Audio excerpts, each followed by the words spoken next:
नमस्कार दोस्तों, मेरा नाम है दीपक। स्वागत करता हूं आप सभी का अपने YouTube चैनल रेलगढ़ में। तो आज की इस वीडियो में हम बात करने वाले, तो आप सभी को पता है कि जो हमारे रेल मिनिस्टर और प्रधानमंत्री जी हैं, उन्होंने कहा था कि 3.5 साल के अंदर जो है हमारा रेलवे पूरा इलेक्ट्रीफाइड हो जाएगा, यानी कि वहाँ पे डीजल का प्रयोग बिल्कुल नहीं किया जाएगा और जितनी भी इलेक्ट्रिसिटी की खपत है, लाइट की खपत है, उस सारी को हम सोलर एनर्जी और पावर प्लांट से एनर्जी लेंगे। तीसरी जो है हम विंड एनर्जी से लेंगे, यानी कि पवन चक्र से जो है हम एनर्जी को लेंगे।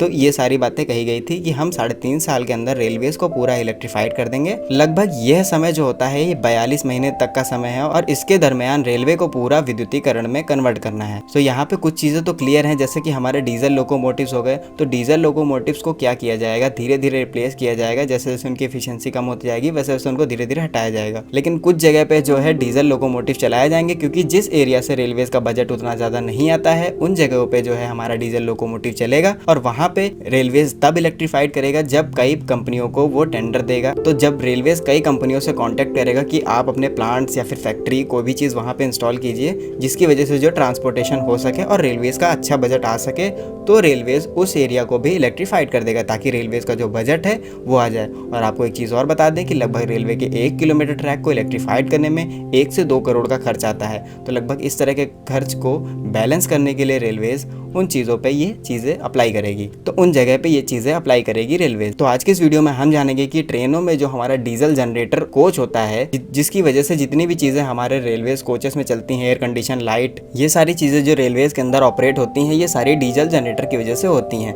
तो अब बात आती है, जब पूरा रेलवेज इलेक्ट्रीफाइड हो जाएगा तो इसके अंदर जो डीजल ऑपरेटेड चीज़ें हैं वो सारी हटाई जाएंगी धीरे धीरे। लेकिन जो डीजल जनरेटर कोच है उसको कैसे हटाया जाएगा, तो आज के इस वीडियो में हम सारी चीज़ें जानेंगे। वीडियो को अंत तक ज़रूर देखिएगा। वीडियो पसंद आए तो लाइक ज़रूर कीजिएगा, चैनल पर नए हैं तो सब्सक्राइब ज़रूर कीजिएगा। सो आप सबको बता दें कि जो रेलवेज के अंदर डीजल जनरेटर होता है, उसके अंदर जो जनरेटर यूज़ होता है, तो बैंक में और फैक्ट्री में या फिर किसी होटल वगैरह में सो बाहर जनरेटर रखा हुआ होता है, वही जनरेटर यूज़ होता है, बस वो एक डिब्बे के अंदर जो है पैक होता है। तो इस तरीके से वो जनरेटर यूज़ किया जाता है और वो डीजल से ही ऑपरेटर होता है। तो इस तरीके में रेलवेज को डीजल से बहुत ज़्यादा खर्च आता है, जबकि रेलवेज को उतनी इलेक्ट्रिसिटी कम दामों में पड़ सकती है, लेकिन डीजल से उसको ज़्यादा खर्च करने पड़ते हैं। तो रेलवेज का एक ज़्यादा फ़ायदा होगा। तो इससे रेलवेज रिप्लेस करने की पूरी कोशिश करेगा, और रिप्लेस करने का मेथड क्या है जान लीजिए। तो सबसे पहली चीज़, जैसा कि मैंने बताया कि डीजल जनरेटर के अंदर जो जनरेटर यूज़ होता है वो सिंपल यूज़ होता है। तो रेलवेज क्या कर सकता है, उन जनरेटर्स को उसके अंदर से रिप्लेस कर दे, यानी कि उनके अंदर से निकाल दिया जाए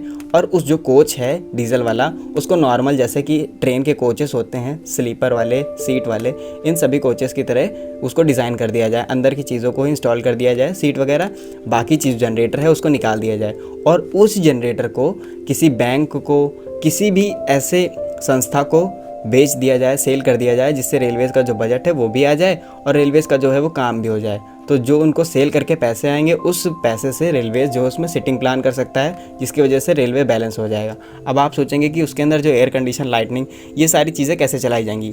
तो अभी हाल ही में तो इलाहाबाद से भी कुछ दूरी के लिए एक ट्रेन का ट्रायल किया गया था। उस ट्रेन के OHE सप्लाई, यानी कि जो ओवरहेड वायर होता है ट्रेन के ऊपर, आपने देखा होगा, उस ही सप्लाई से रेलवेज की AC और रेलवेज को भी रन कराया गया था। और रेलवेज के जितने चीज़ें यूज़ होती हैं, लाइट, फैन, एयर कंडीशन, ये सारी चीज़ें जो हैं उसी से चलाई गई थी। तो इस तरीके से क्या किया जा सकता है कि धीरे धीरे ये सब चीज़ें अप्लाई की जाएंगी।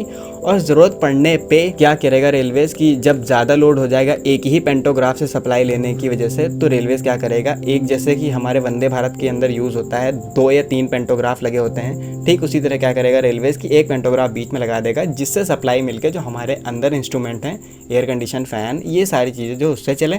बाकी फ्रंट वाले यानी कि लोकोमोटिव पे जो पेंटोग्राफ लगा होगा उससे जो है हमारा वो रेल का लोकोमोटिव चलेगा। तो इस तरीके से रेलवेज़ कुछ अच्छी प्लानिंग कर सकता है। और ये सारी बातें टेक्निकल हैं, इसमें कोई बहुत बड़ा इशू नहीं है। जो चीज़ें मैंने पढ़ी हैं वो चीज़ें मैंने बताई हैं। बाकी रेलवेज़ की मर्जी की क्या कर सकता है, इसमें मेरा थोड़ा सा ओपिनियन था। बाकी रेलवेज़ क्या चीज़ें करती है इसके लेकर के, क्या चेंजेस करती हैं, क्योंकि जब पूरा इलेक्ट्रीफाइड करना है तो डीजल की हर एक चीज़ को धीरे धीरे रिप्लेस करना पड़ेगा। और वैसे भी रेलवेज़ को डीजल जो है वो ज़्यादा महंगा पड़ता है इलेक्ट्रिसिटी से, और कोई भी कंपनी या फिर कोई भी संस्था जो होगी वो ज़्यादा प्रॉफिट की तरफ ध्यान देगी।